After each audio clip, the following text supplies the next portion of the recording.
MBPG college में मंगलवार को परीक्षा में देर से पहुंची छात्रा को परीक्षा कक्ष में प्रवेश दिलाने को लेकर एक छात्र नेता और सहायक प्राध्यापक के बीच झड़प हो गई थी। छात्र विक्रम बिष्ट और सहायक प्राध्यापक एसएन सिद्ध ने एक दूसरे पर आरोप लगाते हुए भोटिया पड़ाव चौकी में तहरीर दी है, जिसकी पुलिस जांच भी कर रही है। इधर एक बार फिर से इस मामले को लेकर कॉलेज का माहौल गर्म हो गया है, जब छात्र नेता विक्रम बिष्ट अपने समर्थकों के साथ धरने पर बैठ गया। इस बीच प्राचार्य प्रोफेसर एनएस बनकोटी ने उसे धरने पर बैठने से रोका तो वह आत्मदाह तक चेतावनी देने लगा। प्राचार्य ने इसकी सूचना पुलिस को दी तो मौके पर पुलिस भी पहुंच गई। काफी देर गहमा गहमी के बाद आखिरकार छात्रों को शांत कराया गया। इधर छात्र नेताओं ने असिस्टेंट प्रोफेसर एसएन सिद्ध को महाविद्यालय से हटाने की मांग की है और उन्हें छात्रों का विरोधी तक बता डाला है। आपको बता दें कि कल हुए इस प्रकरण को लेकर असिस्टेंट प्रोफेसर ने पुलिस को दी तहरीर में कहा कि स्नातक प्रथम सेमेस्टर की परीक्षा सुबह 9 बजे परीक्षा शुरू होती है। एक छात्रा 9:30 बजे परीक्षा देने पहुंची तो शिक्षकों ने देरी का हवाला देते हुए उसे परीक्षा कक्ष में बैठने की अनुमति नहीं दी। कुछ देर बाद छात्र नेता विक्रम बिष्ट छात्रा को परीक्षा में बैठाने की हिमायत करते हुए चिल्लाने लगा। उसने धारा 144 का उल्लंघन किया और परीक्षा रूम में फोन का भी प्रयोग किया। उधर विक्रम ने असिस्टेंट प्रोफेसर पर मोबाइल तोड़ने, अभद्रता करने के आरोप लगाते हुए पुलिस को तहरीर दी है। बहरहाल देखना होगा कि छात्र नेताओं और प्रोफेसर की इस कहानी का पटाक्षेप किस तरह होता है। हुई थी वो आप सभी को पता है, समाचार पत्रों में वो आ गया है। मामला दोनों की तहरीर थाने में चली गई है और लड़का आज महाविद्यालय में पहुंचते ही फिर कुछ लड़कों के साथ मेरे पास आया कि मैं धरने में बैठता हूं। मैंने उसको बिल्कुल भी अलाउ नहीं किया कि मैंने कहा जब मामला थाने में चले गया है तो तुम्हारा धरने में बैठने का कोई औचित्य नहीं है।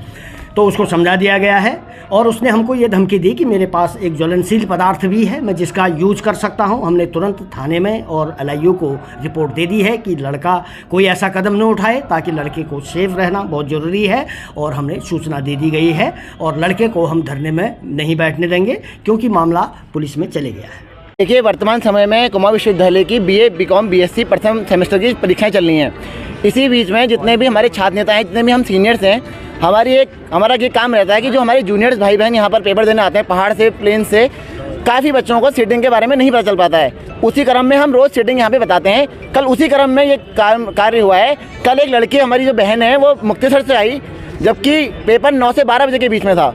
यूनिवर्सिटी का ये नियम कहता है कि आधे घंटे तक बच्चे को पेपर दिया जा सकता है। उसके बाद भी हमारे कॉलेज प्रशासन ने, अन्य टीचरों ने, प्राचार्य जी ने 1 घंटे का समय दिया था। लड़की 9:23 पर परिसर में आती है, जबकि एसएन सिद्ध सर, जो कि परीक्षा ड्यूटी में भी नहीं थे, एसएन सिद्ध सर ने उस बालिका को रोका।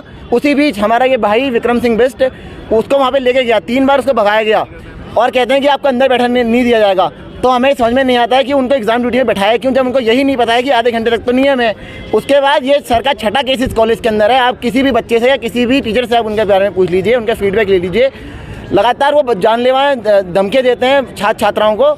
और उसी क्रम में कल भाई का फ़ोन भी पकड़ा है और भाई के गले में नाखून भी मारे हैं। मेरा नाम यश कुमार, और मैं ये रिक्वेस्ट करता हूँ कुमाऊं विश्वविद्यालय से भी और हमारे उच्च शिक्षा मंत्री धन सिंह रावत जी से भी कि एसएन सिद्ध जैसे सर को यहाँ से निकाल देना चाहिए, जो छात्रों के भविष्य के लिए बहुत हानिकारक चीज़ें हैं। 9 बजे की बात थी। एक बालिका जो है, बालिका क्या सर, 8 से 9 पेपर थे कल, तो काफ़ी लोग लेट आए। एक कमरा नंबर 61 पे पेपर चल रहा था, वहाँ बालिका को घुसने नहीं दिया गया। 3 से 4 बार बालिका को बाहर भेज दिया गया कि आप लेट आई हुए हैं, इस कारण बालिका को बाहर भेज दिया गया। सर, कुमाऊं यूनिवर्सिटी का नियम ये है कि आधे घंटे तक कोई भी बच्चा पेपर देने जा सकता है। उसके बावजूद सर ने हमारे साथ बदतमीजी की गई। मैं सर की वीडियो बनाने लगा तो सर ने मेरा फ़ोन फोड़ दिया और मेरा कॉलर पर पकड़े मुझे जान से मारने तक की धमकी दी गई और मेरे खिलाफ धारा 144 का कितने मुकदमा थाने में दर्ज करवाया गया। एनएस सिद्ध सर है। और मैं जानना चाह रहा हूँ कि धारा 144 का उल्लंघन उस दिन क्यों नहीं किया गया जिन कॉलेज में प्रोग्राम था, बच्चों के पेपर चल रहे थे, या ढोल नगाड़े बजे, गाड़ियाँ आई, उस दिन धारा 144 का उल्लंघन नहीं किया गया। आज मेरे एक बालिका को पेपर दिलवाने के चक्कर में धारा 144 का उल्लंघन किया गया। ये कहा